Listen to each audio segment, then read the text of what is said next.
السلام علیکم، آپ دیکھ رہے ہیں ہو کیا رہا ہے۔ میں ہوں Faisal Abbasi, group editor 92 news. Irshad Ahmad Arif Sahab ساتھ ہیں۔ شکریہ ارشاد صاحب آپ کا۔ پاکستان میں سینٹ کے انتخابات کو لے کر پاکستان کی سیاسی جماعتیں اپنے امیدوار سامنے لا رہی ہیں، بلکہ لا چکی ہیں، اور کاغذات نامزدگی اور اس کے بعد اسکروٹنی کا عمل بھی جاری ہے۔ جو اعظم سواتی ہیں پی ٹی آئی کے جنرل نشست سے، ان کی جو انتخابات ہیں، کاغذات نامزدگی ہیں، اس سے متعلق فیصلہ آ گیا، ان کو منظور کر لیا گیا ہے، اور اب یہ سلسلہ جاری ہے۔ دیگر جماعتیں بھی اپنے جو گھوڑے ہیں وہ میدان میں لا چکی ہیں، لیکن موجودہ جو پاکستان کے اندر سیاسی ایک ہیجانی کیفیت ہے، اس میں سینٹ انتخابات سے بھی اندازہ ہو جائے گا کہ وہ جو پارلیمانی پارٹیز ہیں، یا جو پارلیمانی یا ایم پی ایز یا ایم این ایز بیٹھے ہیں، ان کا جھکاؤ اس حکومت کی طرف کتنا ہے، اور کتنی سپورٹ، خاموش سپورٹ بھی اس حکومت کو حاصل ہے۔ پاکستان تحریک انصاف کے شیر افضل مروت نے یہ دعویٰ کیا ہے کہ جو فارورڈ بلاک ہے وہ پنجاب میں بن گیا ہے، سنی اتحاد کونسل میں یا پی ٹی آئی میں، جبکہ پی ٹی آئی یہاں کے پنجاب کے رہنما اس بات کی تردید کرتے نظر آتے ہیں، لیکن وہ ایک ٹھنڈی اپوزیشن ضرور نظر آتی ہے پنجاب میں سنی اتحاد کونسل کی طرف سے، پی ٹی آئی کی طرف سے۔ نہ شیڈو کیبنٹ بن سکی، نہ کوئی بڑے پیمانے پہ کوئی احتجاج ہو سکے، بالکل ایک سموتھ سیلنگ مریم نواز صاحبہ کی نظر آتی ہے۔ پاکستان کے جو اس وقت داخلی معاملات ہیں، خارجہ کے معاملات ہیں، اس پہ افغانستان سے متعلق ایک تناؤ پایا جاتا ہے۔ یہ ریزن کیا ہے، اس کا حل کیا ہے، آج کے پروگرام میں اس پر کچھ ڈیٹیل گفتگو بھی کریں گے۔ لیکن ارشاد صاحب، موسٹ امپورٹنٹ جو بات ہے وہ پاکستان کے معاشی بحران ہے، اور اس میں اب اصلاحات اور ریفارمز کے لیے پرائم منسٹر صاحب نے جو ایک روایت رہی ہے کہ جو اقتصادی رابطہ کونسل ہوتی ہے، اکنامک کوارڈینیشن کمیٹی، اس کی سربراہی، اس کے چیئرمین پرائم منسٹر ہوا کرتے ہیں، وہ انہوں نے ساری آنرشپ، وہ چیئرمینشپ وزیر خزانہ کو دے دی ہے۔ یعنی اب یہ بات طے ہو چکی ہے کہ جو اصلاحات ہونی ہیں اکنامک رولز کے تحت وہ ہوں گی، یہاں پہ کسی قسم کی کوئی پولیٹیکل معاملہ نہیں دیکھا جائے گا، سیاست کو نقصان ہوتا ہے تو ہو، یا کوئی اور ریزن بھی ہے ارشاد صاحب؟ اچھا، پہلی بات تو یہ ہے کہ یہ افغانستان کا جو ایشو ہے، یہ ہمیں اس طرح سے ہم ڈسکس نہیں کر رہے جتنی اس کی شدت اور سنگینی ہے۔ ہمارے لیے یہ صرف خارجہ پالیسی کا ایشو نہیں ہے، ہماری داخلی پالیسی بھی اس سے جڑی ہوئی ہے، خاص طور پر جب یہ دہشت گردی کا ایشو آتا ہے اور ٹی ٹی پی کا ایشو آتا ہے، تو اس سے تو ہم آگے چل کے ڈسکس کرتے ہیں۔ اکنامک کوارڈینیشن کونسل کا جو معاملہ ہے ایسا نہیں ہے، اتنا سادہ نہیں ہے کہ شہباز شریف صاحب نے خود دے دیا ہو، وزیر خزانہ کے حوالے کر دی ہو، پہلے نوٹیفیکیشن جاری، کوارڈینیشن کمیٹی، وہ روانی میں کونسل نکل گیا، جی اقتصادی رابطہ کمیٹی، جی، تو کمیٹی وزیر اعظم نے پہلے جو نوٹیفیکیشن جاری ہوا اس کی سربراہی وزیر اعظم کے پاس تھی، اور یہ ہمارا ماضی کا تجربہ بھی یہی ہے، ماضی میں بھی ایسا ہوتا ہے، لیکن بعد میں 24 گھنٹے کے اندر اندر وہ کینسل ہوا اور نیا ایک نوٹیفیکیشن جاری ہوا جس میں وزیر اعظم صاحب بھی اس کمیٹی سے غائب ہو گئے، اور اس کمیٹی کے ایک ممبر اور جو سب سے اہم ترین شخص ہیں شریف خاندان میں اور مسلم لیگ میں کو ممبر بنایا گیا تھا، وہ بھی اس کمیٹی سے غائب ہو گئے۔ وزیر اعظم اب اتنے بھی بااختیار نہیں ہیں کہ وہ جس کو چاہیں نومینیٹ کر دیں اور جس کمیٹی کی سربراہی خود سنبھال لیں، بلکہ انہیں یہ فیصلے کرتے ہوئے کچھ سوچنا پڑے گا، اور اگر وہ فیصلہ اپنی مرضی سے کریں گے تو وہ ریورس بھی ہو جائے گا، جس طرح ارسا والا ہوا اور جس طرح یہ ہوا ہے، اور پتہ نہیں آگے چل کے اور کہاں کہاں ان کو اپنے فیصلے واپس لینے پڑیں گے یا فیصلے نہیں کرنے پڑیں گے۔ یہ جو وزیر خزانہ صاحب باہر سے درآمد کیے گئے ہیں، اب دیکھنا یہ ہے کہ ایسی صورتحال میں جب بھی غالباً اس سے راضی تو نہیں ہوں گے کہ ان کو وزارت خزانہ نہیں مل سکی اور ان کو کوارڈینیشن کمیٹی کا ممبر بنا کے پھر فارغ کر دیا گیا، اور شہباز شریف صاحب نے بھی یہ سینے پر پتھر رکھ کر ہی یہ فیصلہ کیا ہوگا کہ چلو جی میں اپنے آپ کو وڈرا کرتا ہوں اور وزیر خزانہ کے حوالے یہ سارے معاملات کرتا ہوں۔ ایک تو یہ پہلو ہے اس کا۔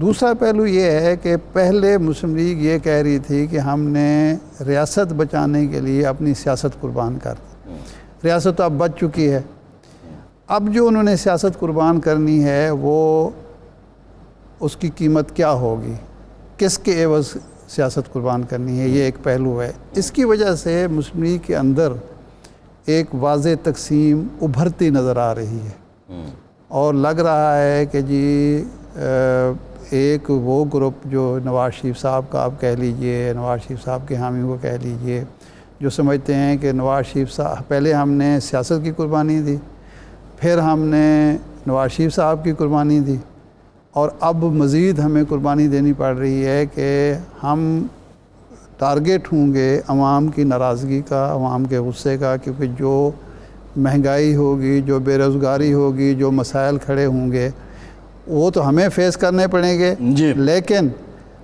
جو فوائد ہوں گے وہ پتہ نہیں کوئی سمیٹے گا یا نہیں سمیٹے گا، کون سمیٹے گا۔ ارشاد صاحب ہمیں جوائن کیا ہے پاکستان کے سینئر سیاستدان سینیٹر مشاہد حسین سید صاحب نے، بہت شکریہ مشاہد صاحب آپ کا۔ جی مشاہد صاحب یہ بتائیے گا، جو ریسنٹلی اب افغانستان اور پاکستان کے درمیان ایک تناؤ کی سی کیفیت ہے، آپ کیا سمجھتے ہیں کہ یہ جو معاملات ہیں اس میں بگاڑ کہاں سے شروع ہوتا ہے؟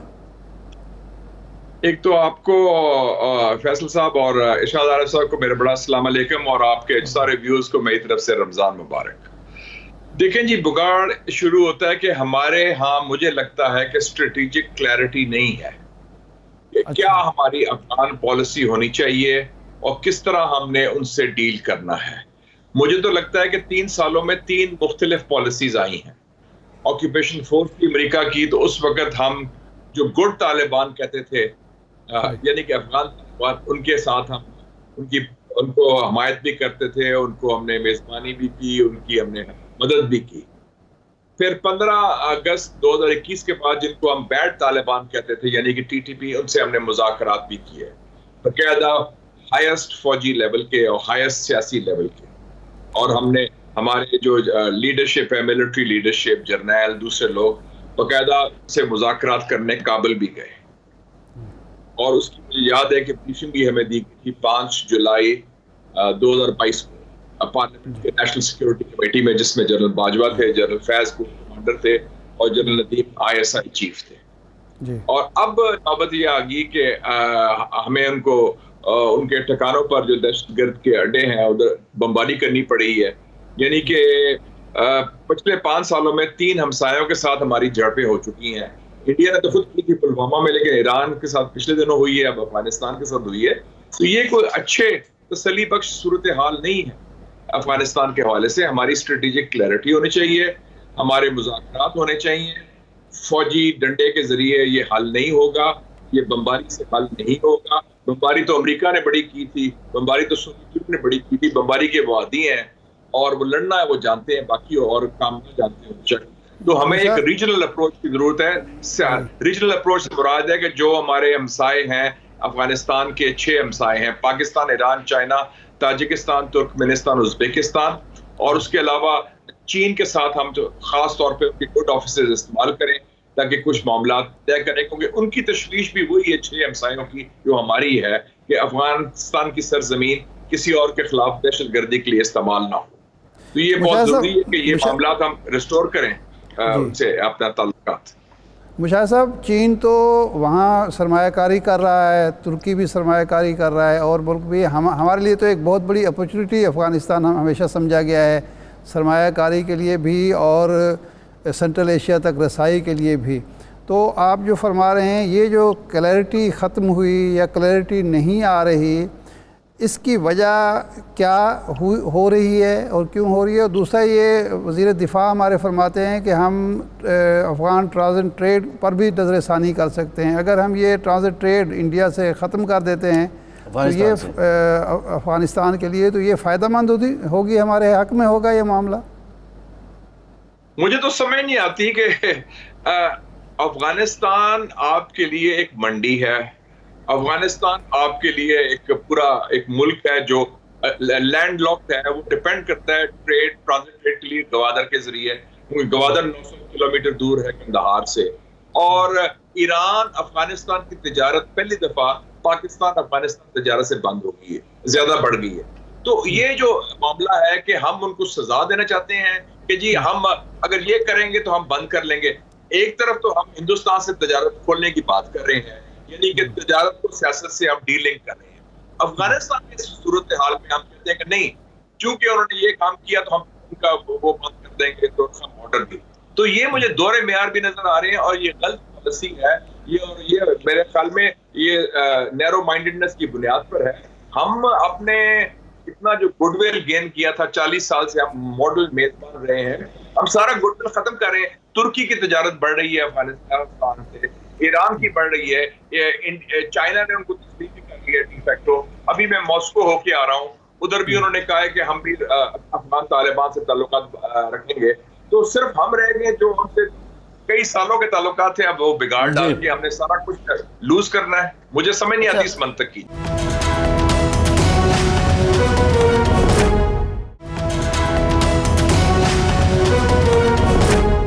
لیکن سر یہ ٹی ٹی پی کا حل کیا ہے؟ ٹی ٹی پی تو ہمارے لیے مسئلہ ہے, اور ٹی ٹی پی سے نمٹنے میں اگر افغان طالبان یا افغان گورنمنٹ مددگار نہیں ہے ہمارے لیے تو پھر ہم کیا کریں؟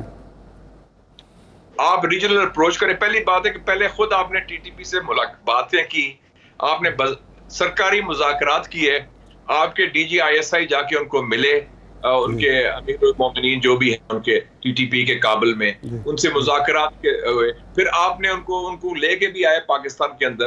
تو یہ اور وہ پالیسی مجھے یاد ہے کہ اس میں ڈیبیٹ بھی ہوئی تھی پارلیمنٹ کے اندر اور کئی لوگوں نے تحفظات کا بھی اظہار کیا تھا.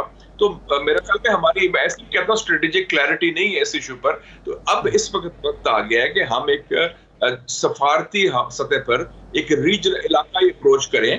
دیکھو سب ایشوز جو ہیں معاملات جتنے بھی ہمسائے ہیں افغانستان کے, ان کے یہی ایشوز ہیں. چائنا ہو, ایران ہو اور تاجکستان اور ترکمانستان اور ازبیکستان ہو, اور پاکستان تو ہے ہی ہے, اور روس بھی. تو ابھی بھی ان کے یہاں ایک دہشت گردی کا واقعہ اتنا بڑا ہوا ہے ماسکو میں.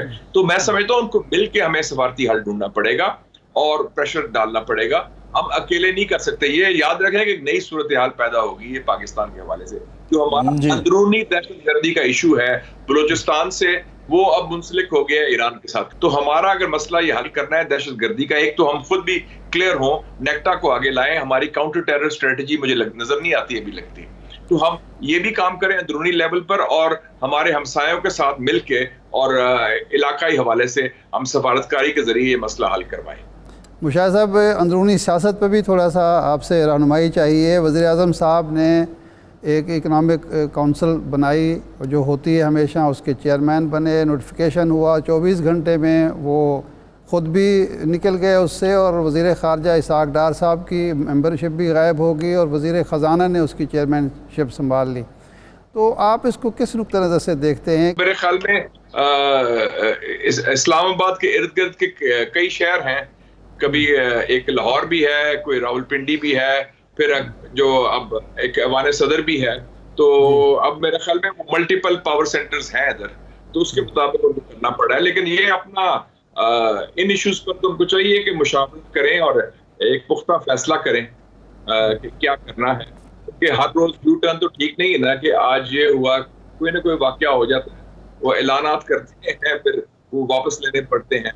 اس سے تاثر بھی غلط جاتا ہے بیوروکریسی کو بھی, کہ یعنی کہ یہ کوئی nobody is in charge, nobody is in control. تو وہ اچھا تاثر نہیں جاتا گورننس کے حوالے سے.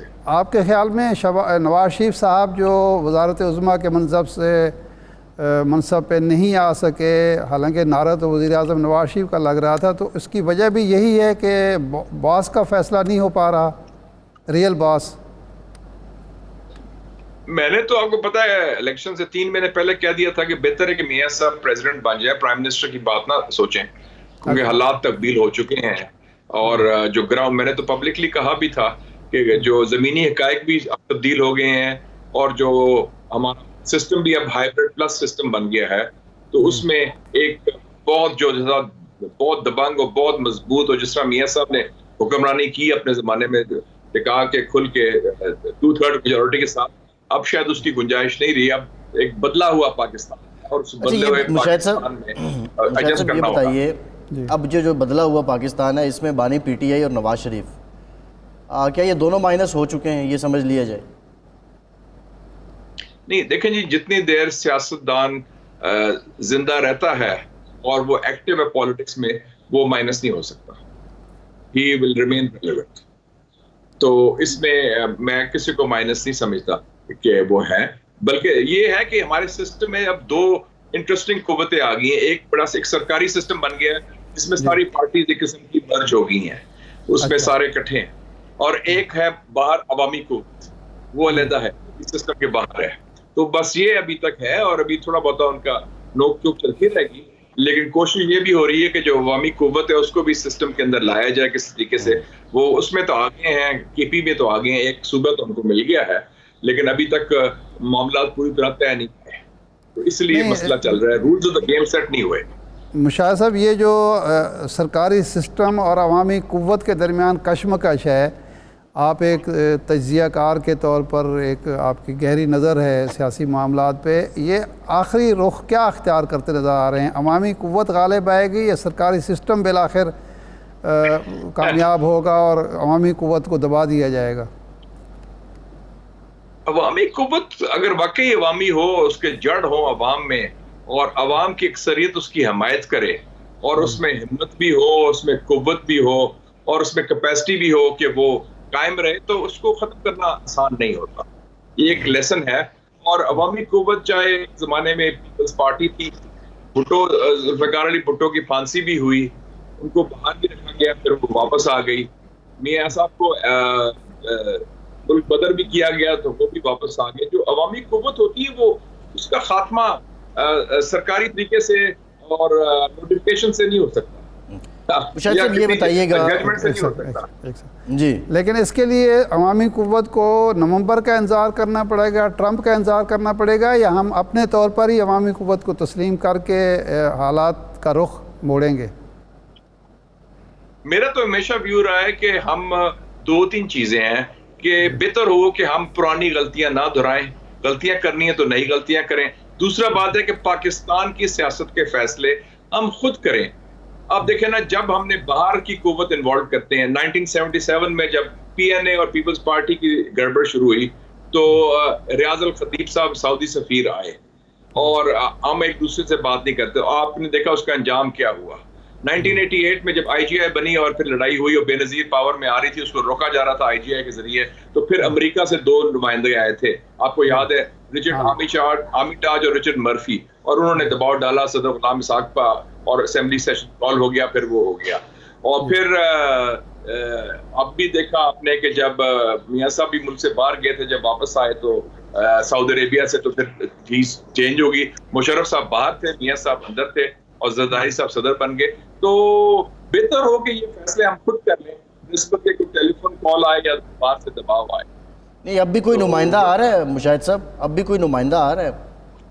ابھی فی الحال تو نہیں آ رہا, لیکن اگر حالات ایسے رہے تو ظاہر ہے کہ ایک تو عدم استحکام رہے گا, دوسرا یہ ہے کہ انویسٹمنٹ کا مسئلہ رہے گا. ہم جو چاہتے ہیں کہ باہر کی انویسٹمنٹ آئے, معیشت ٹھیک ہو, اور تیسرا پھر یہ جو 8 فروری سے پہلے جو اسکرپٹ تھی اگر وہ فالو کی گئی تو اس سے ملک میں تو پھر وہ بحران کی کیفیت رہے گی, جو ملک کے لیے اچھا نہیں. میرے خیال مجھے خوشی ہوئی کہ ایس آئی ایف سی کی میٹنگ میں سارے وزیر اعلیٰ اکٹھے ہوئے. پچھلے ہفتے ایک فوٹو بھی آئی تھی جس میں کے پی, پنجاب اور بلوچستان اور سندھ کے وزراء اعلیٰ 3 مختلف پارٹیوں کے ایک ہی صف پر, ایک ہی لائن پر کھڑے ہیں وزیر اعظم صاحب کے ساتھ. تو یہ اچھی بات تھی کہ کم سے کم معیشت پر ان کا معاہدہ ہو گیا یا معیشت پر اتفاق ہو گیا. تو یہ ماڈل جو ہے ایس آئی ایف سی کا, اگر ہم ایکسٹینڈ کر لیں سیاست میں تو کیا اچھا نہیں ہوگا ملک کے لیے؟ اچھا سر, یہ جو کانگریس کمیٹی کی ہیئرنگ ہوئی اور اس کے ہمارے سامنے آیا, یورپی یونین کی طرف سے کچھ باتیں ہو رہی ہیں, تو یہ بھی کوئی اثر انداز ہوں گے ان موجودہ حالات پہ؟ لیکن یہ تو ایک افسوسناک بات ہے کہ ہمارے اب اندرونی مسائل جو ہیں چونکہ ہم حل نہیں کر سکے. اگر الیکشن کمیشن صحیح بر وقت فیصلے کر لیتی, ہمارا سسٹم بھی فیصلے کر لیتا کہ دیکھیں جی جو ہوا, جو جس کا مینڈیٹ ہے الیکشن میں ہم اس کو تسلیم کریں, ان کو حکومت آرام سے دے دیں, ان کی جو سیٹیں بنتی ہیں خواتین کی وہ دے دیں, اور ان کے جو سیاسی قیدی ہیں وہ رہا کر دیں. تو یہ نوبت نہیں آنی تھی کہ ہمارا کیس اب واشنگٹن میں ڈسکس ہو رہا ہے, برسلز میں ڈسکس ہو رہا ہے, لنڈن میں ڈسکس ہو رہا ہے.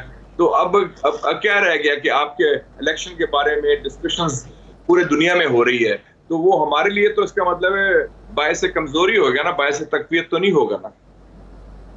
سوال تو یہ ہے کہ جو مشاہد صاحب وہ بات بالکل ٹھیک ہے کہ اپنے کپڑے جو ہیں وہ ہم دوسروں کی چوکھٹ پہ جا کے رکھیں گے دھوئیں گے تو پھر وہ کوئی اچھی بات تو نہیں ہے، لیکن اس کے لیے وہ لوگ جو ایک جانب امریکی مداخلت کے خلاف ہیں اور دوسری جانب وہ امریکی کانگریس کے لیے لابنگ کرتے ہیں، معاملات کو لے کر جاتے ہیں، تو کیا وہ ایکسپوز نہیں ہو رہے؟ وہ جو آپ جس عوامی قوت کی بات کر رہے ہیں، عوام کیا اس چیز کو نہیں سمجھ پا رہے؟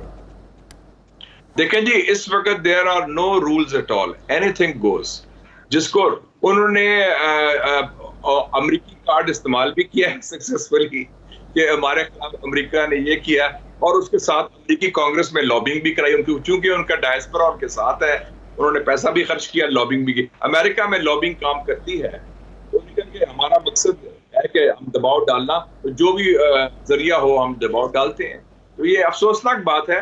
بہتر ہوتا کہ پاکستانی خود پاکستان کے اندر مل بیٹھ کے اپنے فیصلے کریں.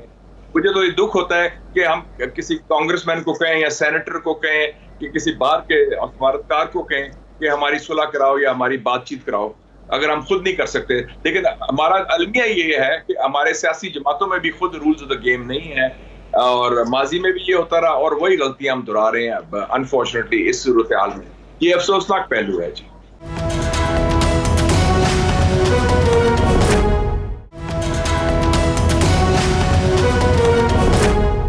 مشاہد صاحب، اب آپ کے راستے مسلم لیگ سے الگ ہو چکے ہیں یا آپ ابھی مسلم لیگ میں ہیں؟ ایک نئی پارٹی شاہد خاقان عباسی صاحب بنا رہے ہیں، اس کے حوالے سے بھی آپ سے کوئی رابطہ کیا گیا یا مشاورت میں آپ شریک ہو رہے ہیں؟ 1937 میں میرے والد صاحب کرنل امجد حسین سید صاحب مسلم اسٹوڈنٹس فیڈریشن کی طرف سے جی گئے تھے Lucknow session all India Muslim league کے. قائد اعظم کے ساتھ کام کیا، حمید نامی صاحب ان کے ساتھ تھے. پھر 1940 میں بھی وہ تھے. تو اور میری والدہ زنانہ مسلم لیگ میں تھیں 1944 میں، 45 میں، 46 میں، اور چندہ مانگتی تھی مادر ملت کے بحاف میں. تو ہمارے ہیں تو مسلم لیگ تو ہمارے ڈی این اے میں ہے جناب. جی. اور مسلم لیگی سوچ، مسلم لیگی کلچر، اور اس میں قائد اعظم علامہ اقبال اور مادر ملت فاطمہ جناح جو ہمارے فاؤنڈرز ہیں پاکستان کا، تو وہ ہمارا نہیں. مسلم لیگ تو آپ کے خون میں شامل ہے. میں کہہ رہا ہوں کہ مسلم لیگ یہ پرانی ہو گئی ہے، اگر ماڈرن ایڈیشن کوئی مسلم لیگ کا آتا ہے. نون کی بات کر رہے ہیں مسلم لیگ ایڈیشن. اچھا ہاں، اس وقت جی کوئی سیاسی جماعتیں فعال نہیں رہی. اب پوری سیاسی جماعتیں غیر فعال ہو گئی ہیں. وہ ایک سیاسی سرکاری سسٹم میں مرج ہو گئی. اب وہ سرکاری سسٹم کا حصہ ہیں. پچھلے اپریل 2022 کے بعد ساری جو سسٹم ہے نا، اس میں سارے سب شامل ہو گئے سرکاری سسٹم میں. کوئی اپنا پارٹی کا کوئی ایسا میرے خیال میں کوئی وجود نہیں ہے. کوئی سیاست نہیں ہو رہی، پارٹی پالیٹکس نہیں ہو رہی. وہ صرف اپنا حکومت ہو رہی ہے اور ان کو وہ کام چلا رہے ہیں. وہ جو جس قسم کی پارٹیز کی آپ بات کرتے ہیں، فی الحال وہ میرے خیال میں ٹل فردر آرڈرز وہ معطل ہے. اپنے چاہے خود یا کہا گیا یا خود کر لیا، اس میں کوئی فعال نہیں. تو ایسے میں شاہد خاقان عباسی صاحب اگر پارٹی لاتے ہیں مشاہد صاحب، تو آپ سمجھتے ہیں کہ وہ پارٹی لوگوں کو راغب بھی کرے گی، اور شاہد خاقان عباسی صاحب اتنے آئیکونک فگر بھی ہیں کہ وہ ایک مقبول لیڈر بھی بن جائیں گے؟ شاہد خاقان عباسی صاحب سے میری اس سلسلے میں کوئی زیادہ بات نہیں ہوئی. جب وہ پارٹی لانچ کریں گے، اگر وہ لانچ کریں گے تو پھر اگر وہ میرے سے گفتگو کریں گے تو میں اپنا مشاہدہ ضرور دے دوں گا. انشاءاللہ میں حاضر ہوں ان سے گفتگو کرنے کے لیے، اور بھی کوئی لانچ کرے گا اگر کوئی. تو ابھی تو فی الحال تو یہ ہے کہ ایک سرکاری سسٹم ہے اور اس کے ساتھ ایک عوامی قوت ہے. ابھی تو یہ ہے. آخری سوال چونکہ آپ کے پاس ارشاد عارف صاحب، آپ بڑے سینئر ہیں. ارشاد عارف صاحب، آپ کو یاد ہوگا کہ 1970 میں ذوالفقار علی بھٹو نے کہا تھا there are 3 political forces: Peoples Party, Awami League and the military. یاد ہے؟ انہوں نے فوج کو بھی کہا تھا پہلی دفعہ. اور تو اب اس وقت 2 پولیٹیکل میجر فورسز ہیں. ایک سرکاری سسٹم ہے، وہ بھی پولیٹیکل فورس ہے، اور ایک عوامی قوت ہے، وہ بھی پولیٹیکل فورس ہے. تو دیکھتے ہیں کہ تیسری کی کتنی گنجائش بنتی ہے. نہیں، اب اس میں آخری سوال، یہ ایسی صورتحال میں شہباز شریف صاحب اس ہائبرڈ نظام کو کامیاب کرنے کی اور معاشی بحران پر قابو پانے کی اہلیت صلاحیت رکھتے ہیں، کر سکتے ہیں؟ شہباز شریف صاحب کے لیے سب سے مشکل پہلو میرے خیال میں یہ ہے کہ ان کو ایک ٹرانزیشن کرنی ہے ماڈل ٹاؤن لاہور سے مرگلا ہلز اسلام آباد. اچھا، بہت بڑا لمبا راستہ ہے. کیونکہ ماڈل ٹاؤن اسلام آباد سے جب آپ گورنمنٹ چلاتے ہیں ایز چیف منسٹر, وہ چڑی نہیں پھٹتی. آپ ایسے کرتے ہیں تو کام ہو جاتا ہے, ایسے کرتے ہیں تو چیف سیکرٹری آ جاتا ہے, ایسے کرتے ہیں تو بندے صاف ہو جاتے ہیں یا آئی جی آ جاتا ہے. مرغلہ ہلز اسلام آباد بڑا ایک مختلف قسم کی ٹرین ہے, ادھر ہر قسم کے لوگ رہتے ہیں. ادھر آپ پارا بھی ہے, ایوان صدر بھی ہے, ڈپلومیٹک کور بھی ہے, 10 میل ریڈیس میں جی ایچ کیو بھی اب نزدیک آ رہا ہے, ہمارے E11 میں آ رہا ہے. تو وہ اس میں گزارا کرنا اتنا آسان نہیں ہے. پنجاب میں تو 1 ونڈو آپریشن ہوتا ہے نا ماڈل ٹاؤن, تو ماڈل ٹاؤن لاہور سے وہ جو سفر طے کرنا ہے, سیاسی سفر اور نفسیاتی سفر مرغلہ ہلز تک, وہ ابھی تک مجھے لگتا ہے کہ وہ ابھی کافی طویل سفر ہے اور وہ ابھی طے کرنے کی کوشش کر رہے ہیں. تو لیٹس سی کتنے کامیاب. ابھی تو پہلے 2 ہفتے ہوئے ہیں, 2 ہفتے میں بھی 3-4 واقعات ہو گئے ہیں. کوئی اتنا کا ہو گیا, کوئی ECC کا ہو گیا, کوئی ایچسن کالج کا ہو گیا, کوئی انڈیا پالیسی کا ہو گیا, تجارت کا بھی. تو ایک دم کافی چیزیں جگہ بعد دیگرے آ گئی ہیں, تو ابھی وہ اس کو کنٹرول کرنے میں ٹائم لگے گا. نواز شریف صاحب کی پاکستان موجودگی میں یہ سفر طے ہو سکتا ہے؟ نہیں, بالکل ہو سکتا ہے. نواز شریف صاحب نے تو کامیابی سے کر لیا تھا یہ سفر. وہ تو ماڈل ٹاؤن لاہور سے مرغلہ ہلز آ گئے تھے, بلکہ انہوں نے یہ سفر 3 دفعہ طے کیا تھا ماشاءاللہ. اور کیونکہ وہ مکمل نہیں کیا انہوں نے بھی, لیکن کم سے کم طے تو کر لیا تھا نا, پہنچ تو گئے تھے. جی, چاہے وہ موٹر وے سے آئے یا GT روڈ سے آئے, بٹ وہ آ گئے تھے. لیکن وہ زیادہ تر موٹر وے سے ہی آئے تھے. تو انہوں نے تو اپنی آسانی کے لیے موٹر وے خود بنا لی تھی اپنی آسانی. بالکل, وہ زیادہ اسموتھ ایزیئر ہے, فیسیلیٹیشن اچھی ہو جاتی ہے. لیکن جب وہ واپس آئے تھے تو تب GT روڈ سے آئے تھے. واپس پھر GT روڈ سے آئے تھے.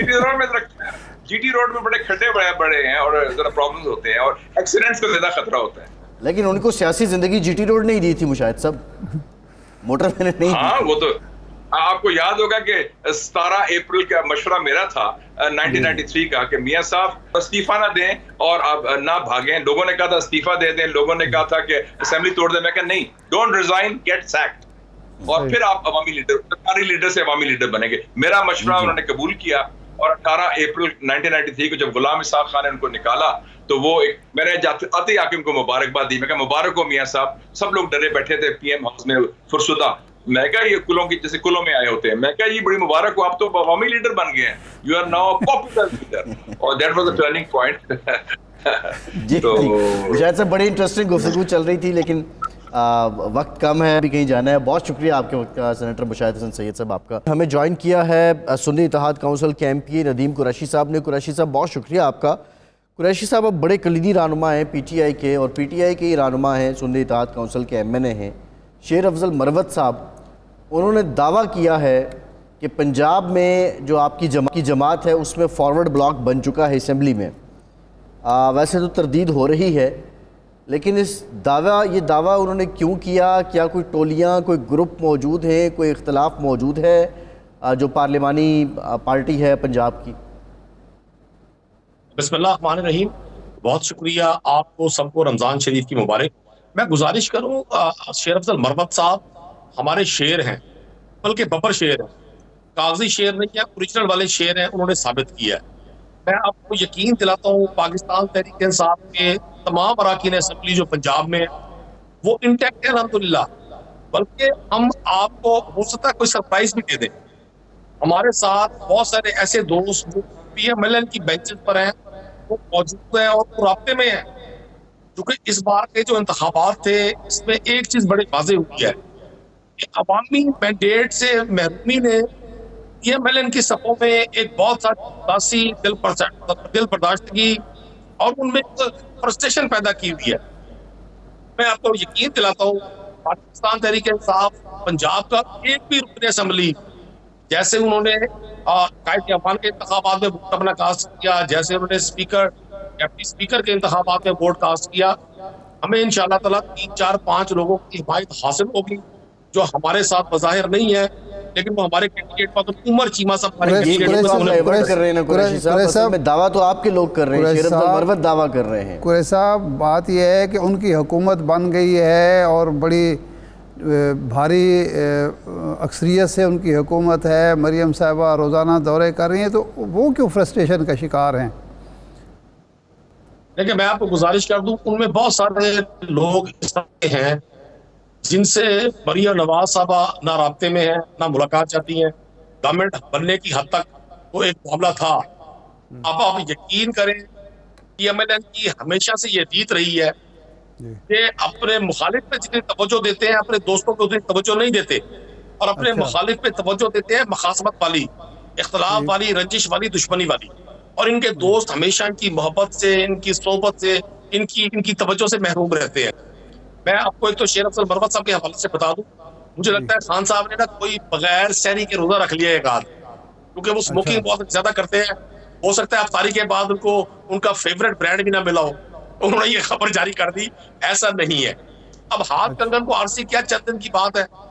پاکستان تحریک انصاف کا جو اس وقت جو ہمارا اس وقت ٹیمپو ہے, اور جس طرح سے اراکین اسمبلی اب ماشاءاللہ نیشنل میں بھی اور پروونشل میں بھی اپنا رول پلے کر رہے ہیں, اور کانسٹیٹیوشنلی, ڈیموکریٹکلی اور دستور کے مطابق.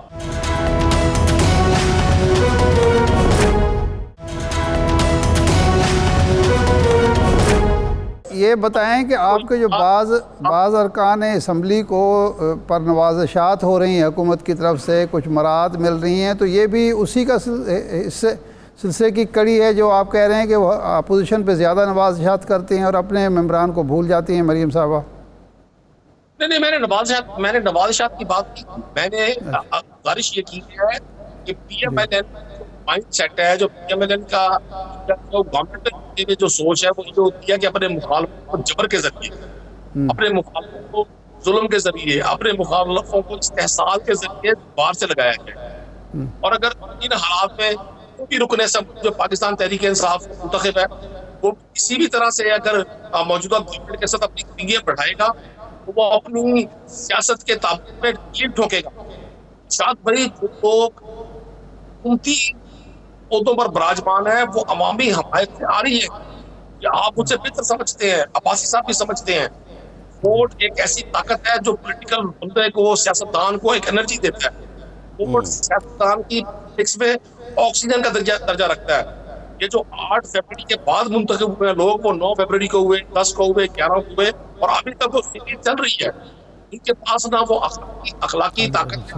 لیکن قریشی صاحب سوال یہ ہے کہ دیکھیں جو اصل بات ہے, ہم وہ ان کی خامی ہے, خوبی ہے, وہ حکومت میں وہ آپ کے ایک مخالف جماعت ہے, لیکن آپ کی طرف سے اعلان کیا گیا کہ ہم شیڈو کیبنٹ بنائیں گے, وہ نہیں بن سکی.